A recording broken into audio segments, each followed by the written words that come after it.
और क्षमा भी मांगते हैं कि हमको आज देर हो गई, आप लोग को बहुत देर बैठना पड़ा, क्योंकि आज हम लोग को लगा था कि आज का दिन खाली है, तो बहुत सारा पेंडिंग काम जो था सुबह से वही हम लोग करने में लगे थे। और खैर ये सब भी होता रहता है। हावड़ा से हैं 25 लोग। हावड़ा से कौन लोग हैं? आप लोग हैं? अच्छा, आप लोग सब से हैं, सब हावड़ा से हैं। गोपालगंज से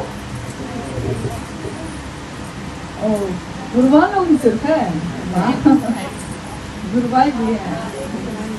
12 चट्टी गया से आप लोग सब कोई हैं? अच्छा, आप लोग भी हैं 30 लोग। हावड़ा से भी 25 हैं। सोम गया, सोम क्या सोम जगह का नाम है? अच्छा, गया डिस्ट्रिक्ट में है, वहाँ से भी 30 लोग हैं। और चुटिया रांची से हैं, लातेहार से हैं भी, लातेहार से, क्योंकि आप लोग तो इतना बढ़िया उधर काम करते हैं महादेव का पहले ही। जहाँ नहीं कोई करने वाला हो या कम करने वाला हो या फिर नया पे काम हुआ हो, वहाँ तो थोड़ा समझ में आता है। लेकिन गया तो आज का नहीं है, गया में तो साहब की पहली पोस्टिंग ही हुई थी, ये मालूम है कि नहीं आप लोग को? साहब का जब नौकरी हुई थी साहब की, तो फतेहपुर कोई जगह है, साहब बताते हैं कि वहीं पे शुरू में 2 महीने गया जिला में,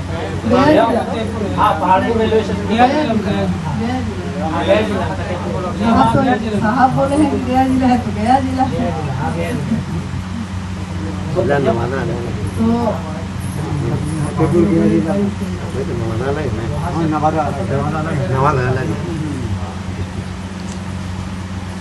जहाँ जहाँ उनके चरण पड़े हैं वो जगह तो वैसे ही जागृत है, गया तो खुद ही जागृत है। वहाँ आपको क्यों लग रहा है कि महत्व की जरूरत है? आपको क्यों लग रहा है? चाहत है।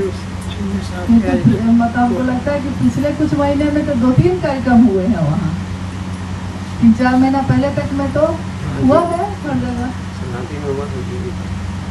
हम लोग क्या बोलिए ना, हम लोग का ऐसा लग रहा है दीदी कि आपकी आगमन अगर उस धरती पर, शुभ के धरती पर हो जाए, बहुत हम लोग का खुशहाली का एक उज्ज्वल हो।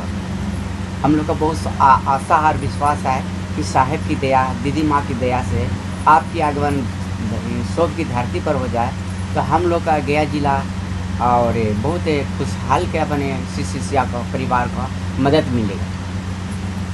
महादेव के काम में मदद मिलेगी। हाँ, चाहते हैं हम लोग का। ये एक कारण है, ये सही कारण है कि महादेव के काम बोले भी है कि मेरा नाम हो गया है लेकिन काम अभी बाकी है। नाम तो साहब का हो गया। एक बार चर्चा में बोले वो कि एक गुरु भाई जो यहाँ आते जाते हैं हमेशा, वो बीमार हो गए, तो साहब वो उनका हालचाल लेने के लिए यहाँ से फ़ोन करवाए कि भाई फ़ोन करके पूछो कि हालचाल कैसा है। फ़ोन गया तो डॉक्टर के पास थे बैठे हुए, तो डॉक्टर ने पूछा उनसे कि किनका फ़ोन है।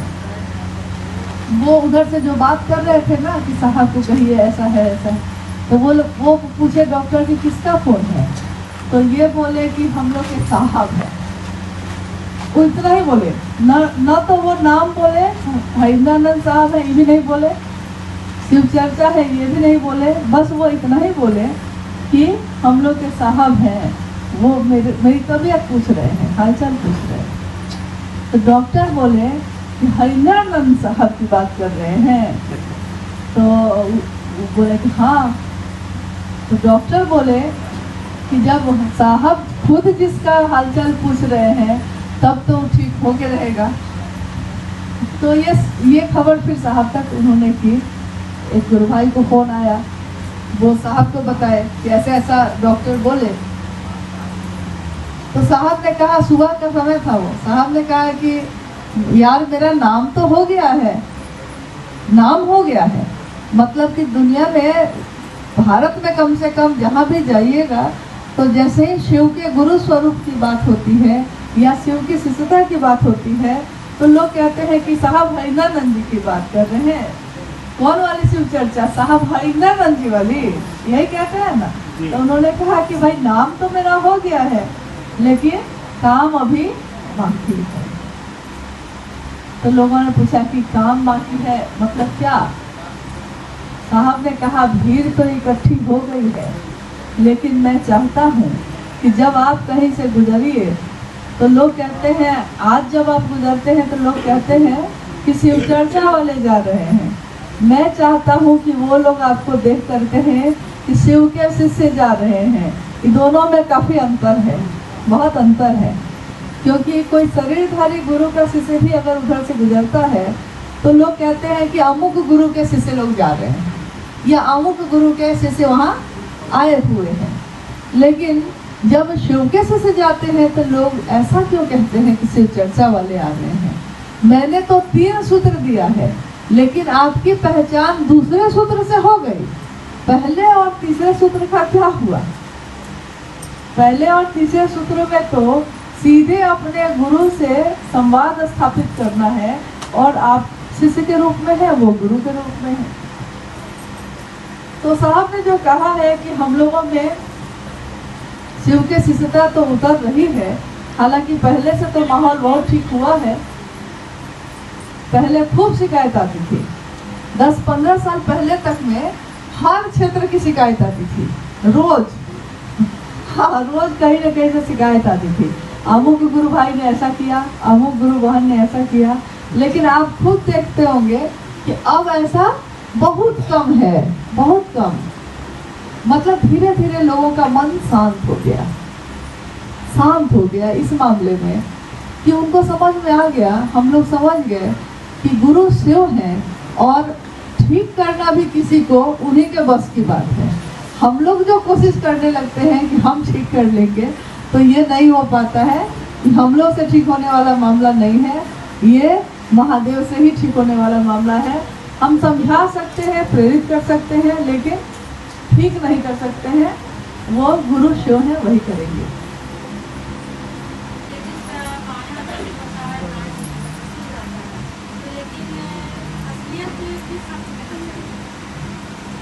हम अभी आपसे पूछे कि आप क्या सोचती हैं, आप दुनिया का बात बताइए कि दुनिया क्या कहती है। हाँ, यही हम पूछे आपसे कि आप क्या सोचती हैं, एक शिवका शिष्य क्या सोचता है? क्योंकि शिवका शिष्य महादेव की तरफ से दुनिया को देखता है। जो दुनिया के लिए पाप और पुण्य है, महादेव के तरफ देखने से, उनके तरफ से दुनिया को देखने से हो सकता है कि उल्टा हो जाए। तो आप क्या सोचती हैं, ये बोलिए। अच्छा ठीक, ऐसा क्यों सोचती हैं आप?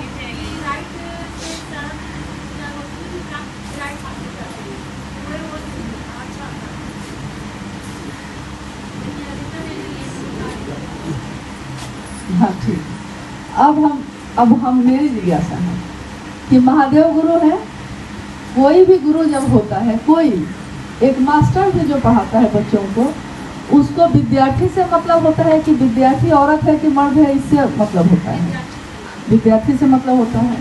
और जब नियम बनेंगे स्कूल में तो सबके लिए एक जैसे बनेंगे कि दो तरह से बनेंगे। नियम नहीं है ये कि आप कंगन पहनिए, अनिवार्य नहीं है, जरूरी नहीं है कि आपको पहनना ही है। अनिवार्य तो साहब ने कुछ भी नहीं कहा, एक ही चीज पूरे शिष्यानुभूति में अनिवार्य है। एक पंक्ति ही उसमें लिखी हुई है जिसके लिए साहब ने लिखा कि शिव के शिष्यों के लिए ये अनिवार्य है। इसके अलावा उन्होंने कुछ किसी भी चीज के लिए अनिवार्य नहीं लिखा है, कंगन के लिए भी नहीं लिखा है। अनिवार्य नहीं है, ये सहायक है, आपको मदद करता है, आपके मन को भी याद दिलाता है और आध्यात्मिक और वैज्ञानिक दृष्टिकोण से भी आपके लिए शुभ होता है, कल्याण करता है। अब है कि किस हाथ में पहने। जब मैंने कंगन पहना था उसके बाद मतलब कोई आदमी अपनी बात कहता है ना, अपनी अनुभूति पहले कहता है। तो साहब ने कहा कि हाथ बढ़ाओ।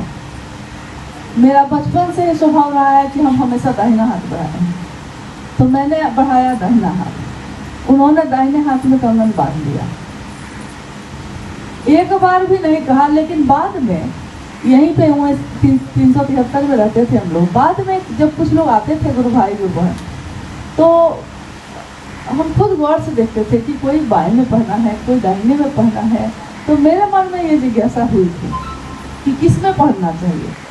मैंने साहब से, और माँ भी बैठी थी, मैंने साहब से पूछा था ये कि देखते हैं कि कोई दाहिने में पहनता है, कोई बाएं में पहनता है, किस में पहनना चाहिए। साहब ने कहा कि शिष्यानुभूति पहले पढ़ो पूरा ध्यान से। मैंने कहीं लिखा है कि किस हाथ में पढ़ना चाहिए? मैंने लिखा है कि ये आपके लिए सहायक है।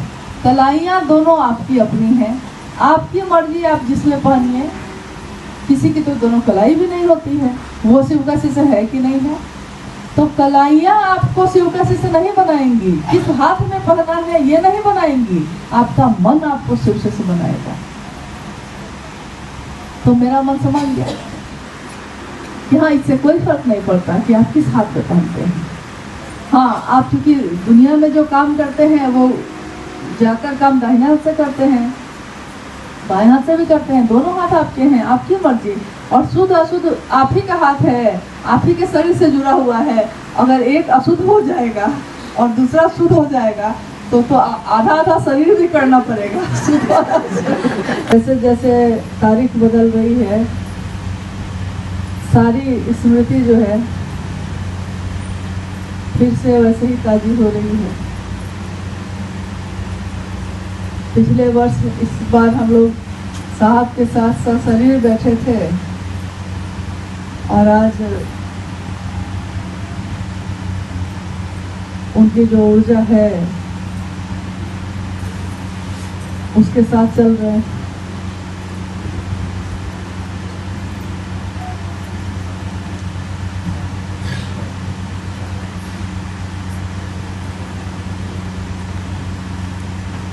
इतने लोग एक जगह से आने के पीछे कोई कारण है या ऐसे चले आए हैं?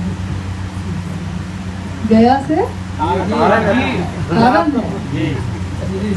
अच्छा, महादेव खैर कारण के बिना तो कुछ भी नहीं होता है। लेकिन आप लोग का क्या कारण है? कारण वही है दीदी, आप डेट लेना शौक के लिए। और इससे आपको क्या फायदा होगा?